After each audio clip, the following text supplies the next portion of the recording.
क्या आप जानते हैं कि भारत में शिव का एक ऐसा रूप है जिन्हें हिंदू खंडोबा कहते हैं और मुसलमान मल्लू खान के नाम से जानते हैं। जी हाँ, आपने ठीक सुना, शिव के इस रूप को मुसलमान भी पूजते हैं। इस वीडियो को देखकर आपको सारी कहानी, सारा इतिहास, सब कुछ मालूम चल जाएगा। ये देवता कोई साधारण रूप नहीं है, ये भगवान शिव का मार्तंड भैरव अवतार, एक योद्धा, एक राजा और दक्कन की जमीन के संरक्षक है। अगर आप इस कहानी को नहीं जानते तो आपने उस रहस्य को मिस कर दिया है जो सदियों से महाराष्ट्र की मिट्टी में सांस ले रहा है। जेजुरी महाराष्ट्र की ये कहानी, जो कि पुणे में स्थित है, वो जगह जहां आस्था का रंग हल्दी है, हवा में उड़ता हुआ भंडारा जो पूरे मंदिर को सोने जैसा चमका देता है। हजारों लोग एक साथ पुकारते हैं, येलकोट येलकोट, जय मल्हार। यही है जेजुरी का सबसे प्रसिद्ध मंदिर, खंडोबा का मंदिर, जिसे लोग सोने की जेजुरी कहते हैं। खंडोबा का स्वरूप बेहद अद्भुत है। वो सफेद घोड़े पर सवार योद्धा है, हाथ में विशाल तलवार यानी खड़ग, चेहरे पर तेज, और भक्त उन्हें खंडेराय या खंडेराव कहकर पुकारते हैं। लेकिन उनका असली स्वरूप और भी गहरा है। वो भगवान शिव है। वो शिव का मार्तंड भैरव रूप, सूर्य का तेज और युद्ध के देवता कार्तिकेय का अंश। महाराष्ट्र से लेकर कर्नाटक और आंध्र प्रदेश तक करोड़ों लोग, मतलब के मराठा योद्धा, चरवाहे, किसान, शिकारी और दूसरी जनजातियां भी खंडोबा को अपना कुल देवता मानते हैं। वो जमीन के देवता है, हर उस इंसान के रक्षक जो इस धरती पर रहता है। लेकिन उनका सबसे बड़ा रहस्यमय पहलू ये है कि इन्हीं खंडोबा को मुसलमान मल्लू खान और अजमत खान कहकर मानते हैं। ये परंपरा कोई आज की बात नहीं है, ये सदियों से चल रही है। खंडोबा की कहानी को समझने के लिए हमें बहुत पीछे जाना होगा, पुराणों में। ब्रह्मांड पुराण, वहां से शुरू होती है दो दैत्यों की गाथा। मल्ल और मणि, ये दोनों भाई थे। दोनों ने कठोर तपस्या की और भगवान ब्रह्मा से वरदान लिया कि उन्हें कोई हरा नहीं सकेगा। वरदान ने उन्हें अजय बना दिया, लेकिन शक्ति के साथ आया अहंकार, और अहंकार ने उन्हें राक्षस बना दिया। मल्ल और मणि ने तीनों लोकों में आतंक मचा दिया। ऋषियों पर अत्याचार, देवताओं को परेशान करना और आम इंसानों का जीवन दूभर कर दिया। इतना अत्याचार कि सृष्टि का संतुलन ही बिगड़ गया। तभी देवता पहुंचे भगवान शिव के पास।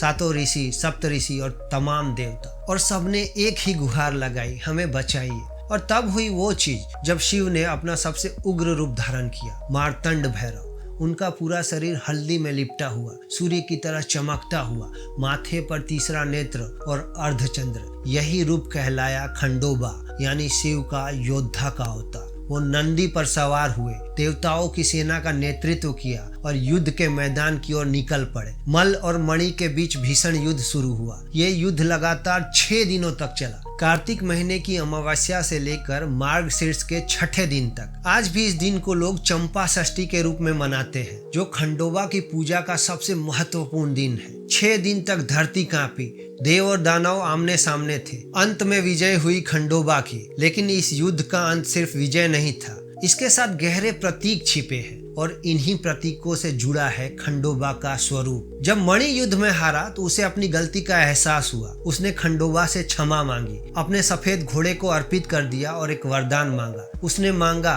कि वो हमेशा भगवान के साथ रहे और उसके अनुयायी उसे बकरे के मांस का भोग चढ़ाए। खंडोबा ने उसकी प्रार्थना स्वीकार की। आज भी खंडोबा सफेद घोड़े पर नजर आते हैं और मंदिरों में बलि की परंपरा उसी का प्रतीक है। लेकिन मल्ल वो अलग था, अहंकार से भरा हुआ। मरते समय भी उसने वरदान मांगा कि वो सृष्टि का विनाश करे और इंसानी मांस खाए। मल्ल की इस दुष्टता पर खंडोबा का क्रोध फूटा। उन्होंने मल्ल का सिर धड़ से अलग कर दिया। उसका सिर मंदिर की सीढ़ियों पर रखा गया, ताकि हर भक्त जब भी मंदिर में प्रवेश करे तो उसके पैर मल्ल पर पड़े। ये बुराई पर अच्छाई की शाश्वत विजय का प्रतीक है। लेकिन खंडोबा ने उसका नाम अपने नाम में समा लिया। मल्ल का शत्रु यानी मल्हारी, इसी से नाम पड़ा मल्हार। और इस तरह जन्म हुआ उस देवता का जिसे आज करोड़ों लोग खंडोबा कहते हैं। खंडोबा की तलवार यानी खड़ग, वही उसका सबसे बड़ा चिन्ह है। कहा जाता है कि उनका नाम खंडोबा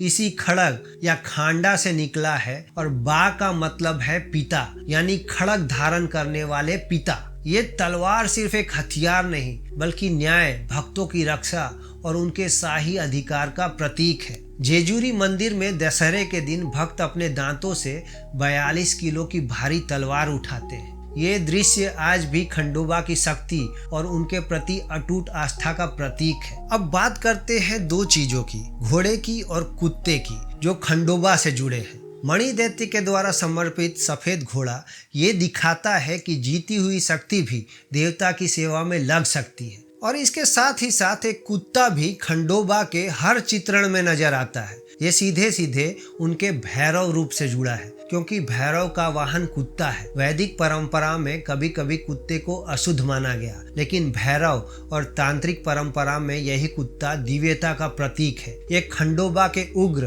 ताकतवर और लोक चरित्र को दर्शाता है। और हल्दी, जिसे भंडारा कहते हैं, खंडोबा की पूजा हल्दी के बिना अधूरी है। उनका शरीर अवतार के समय हल्दी से लिपटा हुआ था। हल्दी का रंग सूर्य का रंग है, जो सोने, पवित्रता और समृद्धि का प्रतीक है। इसलिए जेजुरी को सोने की जेजुरी कहते हैं, क्योंकि हल्दी की बारिश में पूरा मंदिर सोने जैसा चमक उठता है। और एक अनोखी परंपरा थी। पुराने समय में जब किसी की मनोकामना पूरी होती थी तो परिवार अपने पहले बच्चे को खंडोबा को समर्पित कर देता था, जो लोकगीत गाकर खंडोबा की महिमा फैलाते थे। लड़कियां मुरली बनती थी, जिनका सांकेतिक विवाह खंडोबा से कर दिया जाता था, और वो नृत्य द्वारा उनकी सेवा करती थी। कानूनी और सामाजिक बदलाव के बाद ये प्रथा बंद हो चुकी है। अब आते हैं सबसे अहम सवाल पर, आखिर खंडोबा ही क्यों मल्लू खान बने? सबसे पहले दक्कन की जमीन। सदियों तक यहाँ हिंदू और मुस्लिम सल्तनतें साथ रही,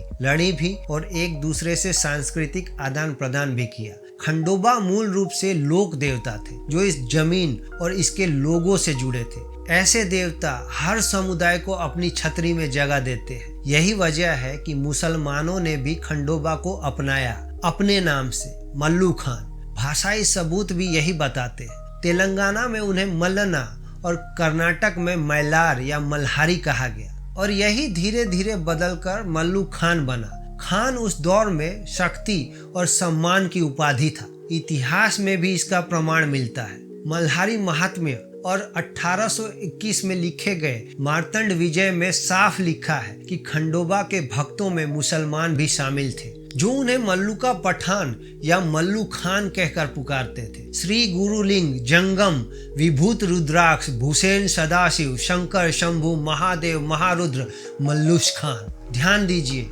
मल्लूस खान को सीधे सीधे शिव के नामों शंकर, शंभु, महादेव के साथ रखा गया है। यानी मल्लू खान और खंडोबा अलग नहीं, एक ही देवता थे। मूर्तियों में यही मिलता है। कहीं खंडोबा मराठा सरदार की तरह दिखते हैं तो कहीं मुसलमान पठान के वेश में। दोनों रूप एक ही देवता की पहचान है। और सबसे दिलचस्प परंपरा जेजुरी मंदिर के अंदर की है। आज भी एक मुस्लिम परिवार भगवान के घोड़ों की देखभाल करता है, पीढ़ी दर पीढ़ी। परंपरागत रूप से एक मुसलमान को खंडोबा का पुलिसकर्मी और उनके अस्तबल का संरक्षक भी माना जाता है। सोमवती अमावस्या पर जब खंडोबा की पालकी निकलती है तो उसकी अगुवाई यही मुस्लिम परिवार करता है। यानी मंदिर की परंपरा का हिस्सा भी मुसलमान रहे हैं। और एक प्रसिद्ध कथा औरंगजेब की है। कहा जाता है कि उसने जेजुरी पर हमला किया, लेकिन खंडोबा के चमत्कार से मधुमक्खियों के झुंड ने उसकी सेना पर हमला कर दिया और औरंगजेब को हारकर पीछे हटना पड़ा।